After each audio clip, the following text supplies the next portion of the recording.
गजाननं भूतगणाधिसेवितं कपितजम्बुफलचारुभक्षणम् उमासुतं शोकविनाशकारकं नमामि विघ्नेश्वर पाद पंकजम। ओम श्री गणेशाय नमः। आज की इस वीडियो में मैं आपको सकट चौथ की कहानी सुनाऊंगी। माघ महीने के कृष्ण पक्ष की चतुर्थी तिथि को हम लोग सकट चौथ के रूप में मनाते हैं। इसे संकष्टी चतुर्थी, वक्रतुंडी चतुर्थी, माही चौथ और तिलकुटा चौथ भी कहा जाता है। यह व्रत स्त्रियां अपनी संतान की दीर्घायु और उनकी सफलता के लिए करती हैं। इस व्रत के प्रभाव से संतान को रिद्धि सिद्धि की प्राप्ति होती है और उनके जीवन में आने वाले सभी विघ्न भगवान गणेश दूर कर देते हैं। इस दिन स्त्रियां पूरा दिन निर्जला व्रत रख के शाम को गणेश पूजन और चंद्रमा को अर्घ्य देने के पश्चात ही जल ग्रहण करती हैं। तो चलिए शुरू करते हैं सकट चौथ के व्रत की कहानी। सकट चौथ की दो कहानियां प्रचलित हैं। कहीं पर कोई सी कहानी सुनी जाती है तो कहीं कोई सी। आज मैं इस वीडियो में आपको वो दोनों कहानियां सुनाऊंगी। एक बुढ़िया थी और एक उसका बेटा था। दोनों बहुत गरीब थे। बुढ़िया का बेटा जंगल जाता और लकड़ियां काट कर लाता और उन लकड़ियों को बेचकर जो भी मिलता उसी से दोनों माँ बेटे अपना गुजर बसर करते। अब वो बुढ़िया माई जो थी भगवान को बहुत मानती थी।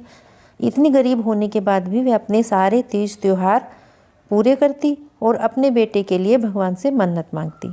परंतु उसके आस पड़ोस की औरतें यह देखकर बहुत जलती थी कि यह बुढ़िया इतनी गरीब है, इसके घर में तीनों टाइम खाने के लिए खाना नहीं है, फिर भी यह सारे त्योहार मनाती है, अपने बेटे के लिए सारे शुभ काम करती है। अब एक दिन उन पड़ोसनों ने बुढ़िया माई के बेटे को सिखा दिया कि तू तो जंगल चला जाता है लकड़ी काटने और तेरी माँ तेरे पीछे खूब पकोड़े और पूरियाँ बना बना कर खाती है और तुझे कहती है कि घर में खाने को कुछ नहीं है, तेरे सामने रूखा सूखा रख देती है।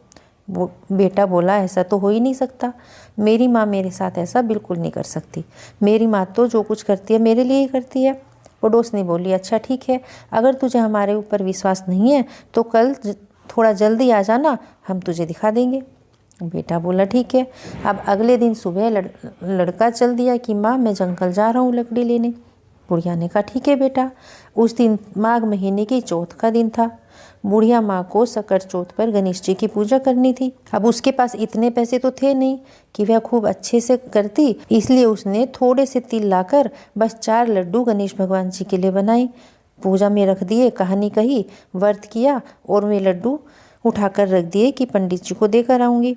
अब उन पड़ोसनों ने उसके बेटे को अपनी छत पर बिठाकर दिखा दिया कि देख तेरी माँ तेरे पीछे लड्डू बनाती है और खाती है और अब शाम को तू जाएगा तो तुझे नहीं देगी। लड़का बोला ठीक है मैं देखता हूँ।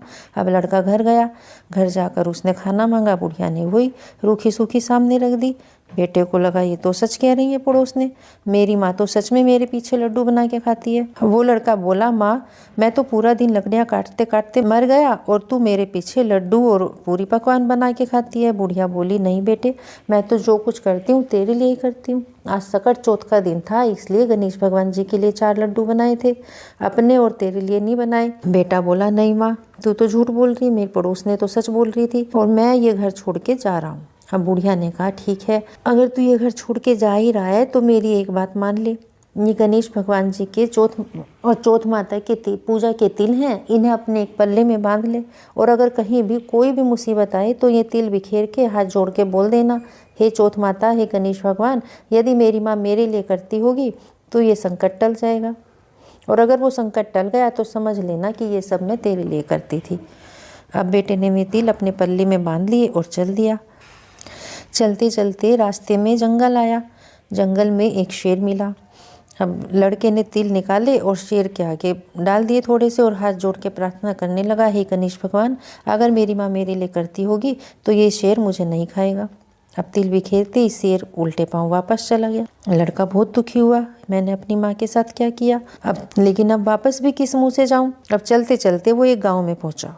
उस गाँव में जाकर उसने देखा एक बुढ़िया माँ पकोड़े पकवान पूरी खूब अच्छे से खाना बना रही है और रोती जा रही है। उसे बड़ा अजीब लगा, एक तो ये माँ इतना अच्छा खाना बना रही है और तो साथ में रो क्यों रही है। अब वह बेटा उस घर के अंदर गया, उससे पूछा, माई इतना बढ़िया बढ़िया खाना बना रही हो तो साथ में रो क्यों रही हो, क्या हुआ। कहने लगी, बेटा बस तुझे क्या बताऊं क्या हुआ? कि नहीं माई बताओ। इस शहर के राजा का हर महीने आवा पकता है और उस आवे में वो हर बार एक लड़के की बलि देता है और इस बार मेरे घर की बारी है। कल सुबह राजा के आदमी आएंगे और मेरे बेटे को ले जाएंगे और ले जाकर आवे में बिठा देंगे। अब वे बेटा बोला, माई ऐसा कर, ये जो तू इतना अच्छा अच्छा खाना बना रही है ये सब मुझे खिला दे और सुबह जब राजा के आदमी आए तो मुझे उठा देना, तेरे लड़के की बजाय मैं चला जाऊंगा। उसने कहा, नहीं बेटे, मेरे लड़के की बजाय तू क्यों जाएगा, तू बैठ अच्छे से खाना खा। अब उसने बुढ़िया ने लड़के को खूब अच्छे से खाना खिलाया। खाना खा के लड़का पड़ के सो गया। हे बुढ़िया माई, जब सुबह राजा के आदमी आए तो मुझे उठा देना। अब सुबह 4 बजे राजा के आदमी आए, कहने लगे अपने लड़के को भेज। अब बुढ़िया से ना अपने लड़के को उठाया जाए ना उसे उठाया जाए। सोचे अपने को नहीं उठाया तो दूसरे के को कैसे उठा दूं। अब वो कभी बार बार शोर मचाए, कभी बर्तन बजाए, कभी मटका फोड़े कि इसकी आवाज़ सुन के जोन सभी पहले उठ जाएगा उसे ही भेज दूंगी। अब मैं आवाज़ें सुन के वो लड़का उठ गया। कहने लगा, माँ राजा के आदमी आ गए? कि हाँ बेटे आ गए। कि ठीक है मैं जा रहा हूँ। अब वो लड़का उठ के राजा के आदमियों के साथ चल दिया। ले जाके उसे आवे में बिठा दिया। आवे में बैठ के उसने अपने चारों तरफ तिल बो के हाथ जोड़ के प्रार्थना की, हे गणेश भगवान, हे चौथ माता, अगर मेरी माँ मेरे लिए करती होगी तो इस आवे में से मैं जिंदा निकल जाऊंगा। अब राजा का जो आवा 1.25 महीने में पकता था वो 1.25 पहर में पक गया। कुम्हार भागा भागा राजा के पास गया, राजा साहब आवा पक गया। कि आवा कैसे पक गया? आज ही तो ढक के रखा। कि नहीं आवा पक गया, आप आके देखो। राजा ने देखा, सच में आवा पक गया। उन्होंने कहा ठीक है खोलो, खोल के दिखाओ। वे खोले तो अंदर से आवाज़ आई, आहिस्ता आहिस्ता। कुम्हार तो डर गया, कहने लगा, राजा साहब उस लड़के का तो भूत बन गया। राजा ने कहा ठीक है कोई बात नहीं, तुम आवा खोलो और जैसे ही वो निकलेगा इसमें से मैं उसे मार दूंगा। अब ठीक है, कुम्हार ने आवा खोला। अब जैसे ही उसका आवा खोलने लगा वो लड़का बोला, राजा साहब मैं कोई भूत नहीं हूँ, मैं वही लड़का हूँ जो आपने बिठाया था, मुझे मारना मत। आवा खोलो। आवा खोला, देखा तो वो लड़का जिंदा सही सलामत निकला। अब राजा ने पूछा, ऐसे जलते हुए आवे में जहाँ सारे बर्तन पक गए तू कैसे जिंदा निकला?